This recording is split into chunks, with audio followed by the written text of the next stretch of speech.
Viewers আসসালামু আলাইকুম। আমি আজকে আপনাদের জন্য একটা নতুন রেসিপি নিয়ে আসছি, তা হলো ইলিশ মাছের ডিম দিয়ে ফুলকপির ভর্তা। এই ভর্তা রেসিপিটা আমি আপনাদেরকে দেখিয়ে দিই। এখানে আমি ফুলকপি নিয়েছি কেটে, পেঁয়াজ নিয়েছি, কাঁচামরিচ নিয়েছি, লবণ পরিমাণ মতো নিয়ে নেবেন। এখন আমি এটাকে সিদ্ধ দেবো। দেখুন আমি কিভাবে সিদ্ধ করে ভর্তাটা বানিয়ে রেসিপিটা দেখিয়ে দিই। চলুন তাহলে।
এখানে দেখুন আমি ঝাল খুদের ভাত রান্না করেছি অনেক মরিচ দিয়ে এই ভর্তা রেসিপির সঙ্গে।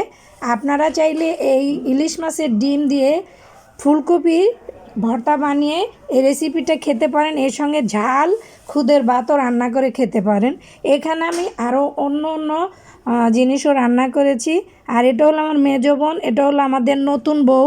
1 সপ্তাহ হলো আমাদের এই ভাগিনার বিয়েটা হয়েছে। এই বউকে আমি এখানে আমার বাসায় এনেছি, দাওয়াত দিলে বলে পর হয়ে যাবে, নতুন বউ তো এই জন্য আমি আজকে আমার বাসায় খাওয়ানোর জন্য এনেছি। আর তার সঙ্গে আমি পোলাও রেসিপি করেছি, আর মুরগির মাংসটা আমি রোস্ট করেছি, বিভিন্ন রকমের ভর্তাও তৈরি করেছি। আপনারা দেখতে থাকুন, এখানে আমি বিভিন্ন রকমের ভর্তা রেসিপি করেছি, তার পাশাপাশি পোলাও, মুরগির মাংস, তারপরে ইলিশ মাছের ডিম দিয়ে ফুলকপির ভর্তা রেসিপি, আর ঝাল খুদের ভাত রেসিপি। তাই সবাইকে আমি এখন পরিবেশন করে দিব, আপনারা দেখতে থাকুন, আমিও খেয়ে আপনাদেরকে দেখিয়ে দেব। চলুন তাহলে কিভাবে আমি এই রান্নাটা করেছি সবাইকে দেখিয়ে খেয়ে বলুক।